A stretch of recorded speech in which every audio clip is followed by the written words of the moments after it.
If I can just now thank all of you for being here for so long. I'm going to hand over to my colleague Sinclair Main. But I can say a particularly this has been a fantastic conference today. It's tremendous to see so many people still in the hall at the very end of the conference. Doesn't happen very often in my experience.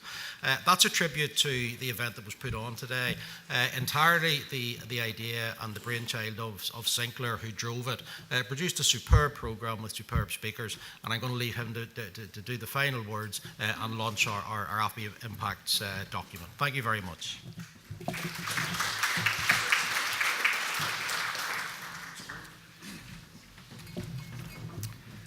Okay, I assure everyone it'll be very brief. You will be gone by 4 o'clock. I know we're a wee bit behind time, but really just want to close the conference at this stage.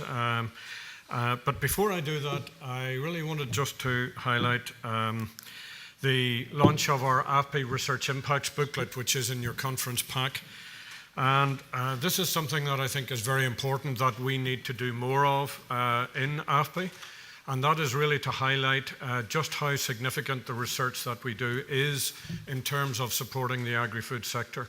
And it's certainly something that's very close to my heart. And what we're really trying to do in this is to showcase some of the examples where AFBI science has made a real difference to the local agri-food sector. Part of the reason we're doing this is that we're just over 10 years in existence. Some of that has been pretty difficult, as Permanent Secretary alluded to this morning, but I'm absolutely convinced we're in a much better place at this point in time in terms of looking at our funding and looking at our work programme for the years ahead. So within the booklet, we've tried to highlight, and we've really just picked a selection of topics across some of the areas we've already talked about today. So for example, within this, we have good examples of where AFBI research is helping to tackle the spread of TB, and we know just how significant and how important TB is, bovine TB is to Northern Ireland. And I think one of the key ways we're going to get out of this is by research. And that's to have a better understanding of the disease, how the disease is transmitted, how it transfers between animals. And I think research in that area is world leading in terms of the work that Robin described this morning. And we need to do more of that type of work. We're also very much involved in the battle against parasites, and some of the historical parasites are re-emerging. For example, things like liver fluke are becoming much more significant. And again, it's areas we need to be on top of the game and look at some of the opportunities to deal with those diseases. Sustainable intensification. We had a lot of debate around this subject, and we've got all of the issues around tackling a changing climate, better diets for pigs, improved feed rationing for cows. After the discussion in that session, I think it's all too clear why research in these areas is needed, and we really need to continue to look at opportunities to produce food, but do it in a more sustainable way. And then lastly, one of the areas we haven't discussed today, but no doubt we will look at it in future Outlook conferences, is the whole issue of genetic advances. And in particular, a lot of work going on in terms of breeding the ideal grass. What the ideal grass is today, I suspect, is very different to what it was 10 years ago, and it'll probably be very different in 5 years' time as well, because we'll be looking for grasses that produce much more under low input conditions and are much more efficient at absorbing nutrients and will help us deal with the environmental issues. We had heard very clearly from Robin again about the potential to use genetics to actually build up resistance to some of the endemic diseases and even bovine TB, and that's already available to farmers through the TB Advantage program that was launched by AHD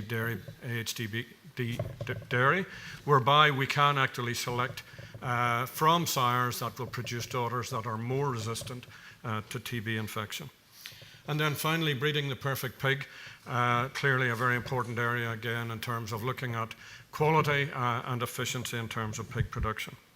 So those are just some of the areas, and there are many other examples in the booklet, and I would commend you to have a look at it, and hopefully just don't take it home and put it in the mantelpiece, but have a flick through and see some of the work, and come back and discuss with us any of the areas that are of particular interest.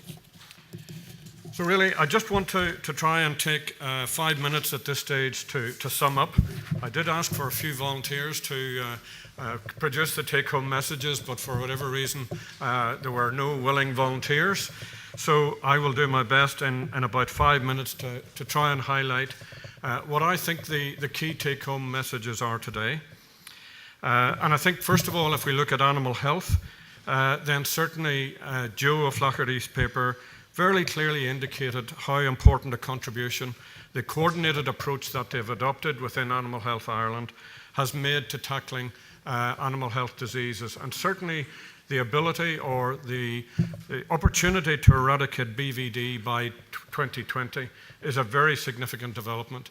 And hopefully we're not going to be far behind in terms of our BVD eradication programme here in Northern Ireland. And very good work again being done by Animal Health and Welfare Northern Ireland. And I think it's important we look at how we use the developments down south to model our own animal health models here.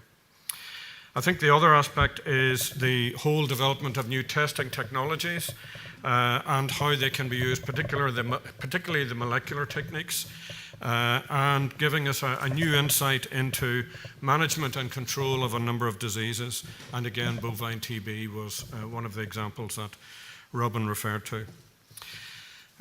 Moving on to the whole question of new technology and precision agriculture. Agriculture has always been an early adopter of many of the new technologies. I think the interesting comment there was from Ian Yule in New Zealand, that in some cases the industry might actually be ahead of research and advisors. And I think that is the case. So it's a case for us in research to try and keep up. But there's no doubt we're going to see increasing adoption of some of the new technologies. And the challenge, very clearly set out by Jerry Boyle here at the front, was how we use all of the data being collected. And we need tools to analyze those data sets and convert them into sound management guidelines. And it's what I call the black box approach. And that is that we've got all of these data sets coming from different places. And what we need is a black box where they all go into, analyzed, and we get simple take-home messages out of those, or simple management guidelines. And I think that's important in terms of the future. The CL initiative is a really important initiative for us in AFBI, and delighted, Tim, that you were able to join us for chairing the morning session. And certainly I see the instrumented grazing platform at Hillsborough, which Debbie is leading on, and also we're doing similar work on the beef side. Again, a very important initiative to revolutionise grassland management using some of the new technologies.